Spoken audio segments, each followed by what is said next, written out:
اعوذ باللہ من الشیطان الرجیم بسم اللہ الرحمن الرحیم۔ اللہ کے نام سے شروع جو بڑا مہربان نہایت رحم کرنے والا ہے۔ مون وظائف چینل کی جانب سے تمام ناظرین کو السلام علیکم ورحمۃ اللہ وبرکاتہ۔ میں اپنا چینل مون وظائف کی جانب سے آپ کی خدمت میں نہایت ہی مجرب اور بعمل وظیفہ لے کر حاضر ہوئی ہوں۔ بسم اللہ الرحمن الرحیم کی فضیلتیں اور برکتیں بے شمار ہیں۔ اللہ تعالیٰ نے مسلمانوں کو بعض چھوٹی چیزوں میں بڑی برکت عطا کی ہے۔ بسم اللہ الرحمن الرحیم بھی اس میں شامل ہے۔ اس آیت کے ذریعے اللہ تبارک و تعالیٰ کی غیبی مدد حاصل ہوتی ہے۔ اس چھوٹی سی آیت میں اس قدر طاقت ہے کہ کوئی عام مسلمان اس کا تصور بھی نہیں کر سکتا۔ ہمارے پاس بسم اللہ الرحمن الرحیم جیسی قوت و طاقت ہونے کے باوجود اگر ہم مایوس ہوتے ہیں تو یہ بڑے افسوس کی بات ہے۔ بسم اللہ کے بہت بڑے فضائل ہیں۔ آج کی اس ویڈیو میں ہم آپ کو بسم اللہ الرحمن الرحیم کی فضیلت اور اس کی برکتیں اور فوائد بتائیں گے۔ ساتھ ہی ہم آپ کو بسم اللہ الرحمن الرحیم کا ہماری زندگی پر کیا اثر پڑتا ہے اس کا خاص وظیفہ بھی آج کی ہی اسی ویڈیو میں ہم آپ سے شیئر کریں گے۔ لیکن اس سے قبل آپ ہمارا چینل مون وظائف کو سبسکرائب کر لیں اور ساتھ ہی بیل آئیکن کا بٹن بھی پریس کر لیں تاکہ ہر نیا آنے والا وظیفہ سب سے پہلے آپ تک پہنچ جائے۔ ناظرین، بسم اللہ الرحمن الرحیم کی کیا فضیلتیں ہیں۔ رسول اللہ صلی اللہ علیہ وآلہ وسلم نے فرمایا کہ مجھ پر ایک ایسی آیت اتری ہے کہ کسی نبی پر سوائے حضرت سلیمان علیہ السلام کے ایسی آیت نہیں اتری۔ وہ آیت بسم اللہ الرحمن الرحیم ہے۔ حضرت جابر رضی اللہ تعالیٰ عنہ فرماتے ہیں کہ جب یہ آیت اتری بادل مشرق کی طرف چھٹ گئے، ہوائیں ساکن ہو گئیں، سمندر ٹھہر گیا، جانوروں نے کان لگا لیے، شیاطین پر آسمان سے شعلے گرے، پروردگار عالم نے اپنی عزت و جلال کی قسم کھا کر فرمایا کہ جس چیز پر میرا یہ نام لیا جائے گا اس میں ضرور برکت ہوگی۔ حضرت ابن مسعود رضی اللہ تعالیٰ عنہ فرماتے ہیں کہ جہنم کے 19 دروازوں سے جو بچنا چاہے وہ بسم اللہ الرحمن الرحیم پڑھے۔ اس کے بھی 19 حروف ہیں، ہر حرف ہر فرشتے سے بچاؤ بن جائے گا۔ اسی طرح بسم اللہ الرحمن الرحیم بھی 19 حروف ہیں اور وہاں فرشتوں کی تعداد بھی 19 ہے۔ مسند احمد میں ہے کہ حضرت صلی اللہ علیہ وآلہ وسلم کی سواری پر آپ کے پیچھے جو صحابی سوار تھے ان کا بیان ہے کہ حضور اکرم علیہ السلام کی اونٹنی ذرا پھسلی تو میں نے کہا شیاطین کا ستیہ ناس ہو۔ آپ نے فرمایا یہ نہ کہو، اس سے شیاطین پھولتا ہے اور خیال کرتا ہے کہ گویا اس نے اپنی قوت سے ہمیں گرایا۔ ہاں، بسم اللہ الرحمن الرحیم کہنے سے وہ مکھی کی طرح ذلیل و پست ہو جاتا ہے۔ ایک حدیث میں ہے کہ جس کام کو بسم اللہ سے شروع نہ کیا جائے وہ بے برکت ہو جاتا ہے۔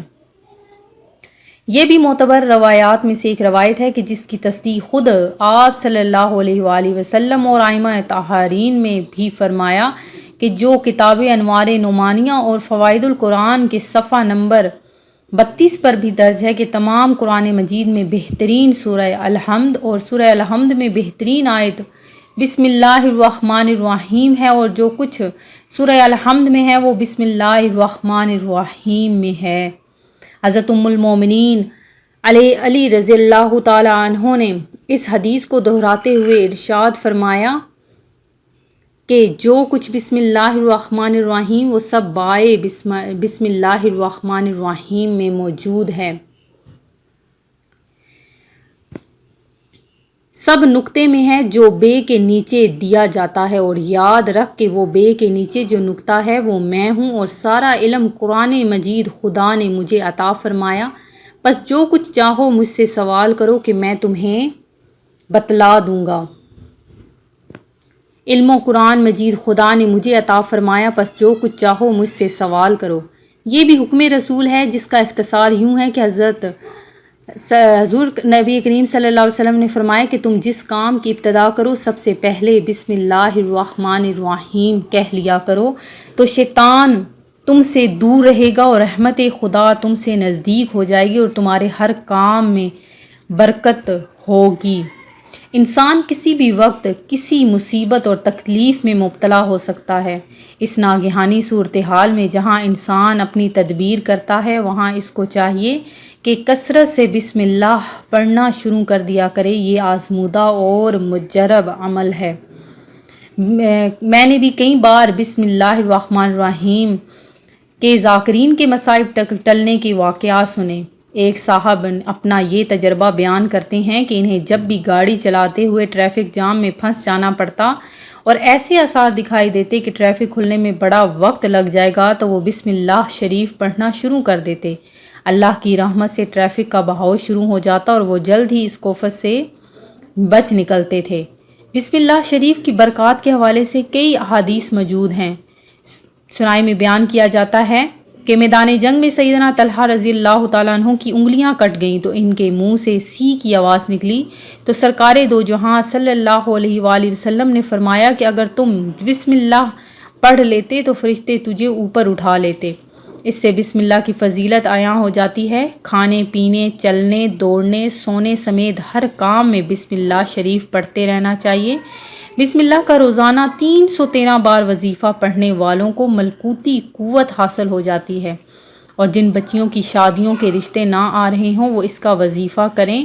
یتیم بچیوں کو بسم اللہ شریف کے وظیفے سے بے حد تقویت ملتی ہے۔ روحانی بندش اور قبض کے خاتمے میں بسم اللہ کا وظیفہ بے حد اثر رکھتا ہے۔ بسم اللہ کے میں نے آپ کو پہلے بتایا کہ 19 حروف ہیں اور دوزخ پر عذاب کے فرشتے بھی 19 ہیں۔ امید ہے کہ اس کے ایک حرف کی برکت سے ایک ایک فرشتے کا عذاب دور ہو جائے گا۔ دوسری خوبی یہ ہے کہ دن رات میں 24 گھنٹے ہیں، جن میں سے 5 گھنٹے 5 نمازوں نے گھیر لیے اور 19 گھنٹوں کے لیے بسم اللہ الرحمن الرحیم کے 19 حروف عطا فرمائے گئے۔ جو بسم اللہ الرحمن الرحیم کا ورد کرتا ہے، انشاءاللہ اس کا ہر گھنٹہ عبادت میں شمار ہوگا اور ہر وقت کے گناہ معاف ہوں گے۔ ناظرین، میں آج جو آپ کے لیے وظیفہ لے کر حاضر ہوئی ہوں وہ اب تک آپ کو سمجھ آ ہی گیا ہوگا کہ ہم آج کا جو وظیفہ لے کر حاضر ہوئے ہیں وہ بسم اللہ الرحمن الرحیم کا وظیفہ ہے۔ تو آپ نے یہ وظیفہ کرنا ہے۔ جمعرات کا برکتوں اور فضیلتوں والا دن ہے۔ اس میں آپ نے کسی بھی وقت ہمارا یہ جو آج کا وظیفہ ہے اس کو آپ نے کرنا ہے۔ کس طریقے سے کرنا ہے ذرا نوٹ کر لیجئے، جو زندگی کو آپ کی آسان کر دے گا۔ جو لوگ اس زندگی سے تنگ آ چکے ہیں، جو پریشانیوں میں گھرے ہوئے ہیں، وہ ہمارا یہ آج کا وظیفہ کریں، انشاءاللہ تمام پریشانیاں ان کی دور ہو جائیں گی۔ روزگار کی پریشانی، رشتوں کی بندش، مالی مشکلات، گھریلو ناچاکیاں، اولاد کی نافرمانی، پہاڑ جیسا قرض، لا علاج بیماریاں، بیرون ملک جانے کی خواہش، حج کی تڑپ، اپنا گھر اپنی سواری، گھریلو الجھنوں کا خاتمہ، ناممکن مشکلات کا خاتمہ، الغرض کوئی بھی حل نہ ہونے والا مسئلہ ہو تو وہ 33 بار بسم اللہ الرحمن الرحیم اول و آخر 3 مرتبہ درود ابراہیمی پڑھ لیا کرے۔ یہ روزانہ آپ نے تقریباً 41 دن تک پڑھنا ہے۔ سارا گھر یا چند افراد کے پڑھنے سے بھی اللہ تعالیٰ کی رحمت ایسی متوجہ ہوگی کہ ہر حال میں کامیابی اس پڑھنے والے کا مقدر بن جائے گی۔ یہ وظیفہ زندگی کا معمول بنا لیں۔ اس وظیفے کی اجازت عام ہے۔ آئیے ہم بلا تفریق و رنگ و نسل، علاقے، زبان، مسلک اور مذہب کی قید سے ہٹ کر انسانیت کے لیے آسانیاں پھیلانے والے بن جائیں اور امن کی شمع کو روشن کریں۔ زیادہ سے زیادہ لوگوں کے لیے، دوسروں کے لیے دعا مانگا کریں۔ اللہ تبارک و تعالیٰ دوسروں کے حق میں کی گئی دعا کو ضرور قبول فرماتا ہے۔ اگر آپ دوسروں کے لیے دعا کرتے ہیں تو اللہ تبارک و تعالیٰ آپ کی وہ دعا سب سے پہلے قبول کرے گا اور اس کے بعد دوسرے کے حق میں دعا قبول کرے گا۔ ناظرین، مجھے جن اسلامی بہنوں اور بھائیوں نے دعا کے لیے کہا ہے، اللہ تبارک و تعالیٰ سے دعا ہے کہ اللہ تعالیٰ ان کی تمام پریشانیوں کو دور کرے، ان کی روزگار کی تنگیوں کو ختم کر دے۔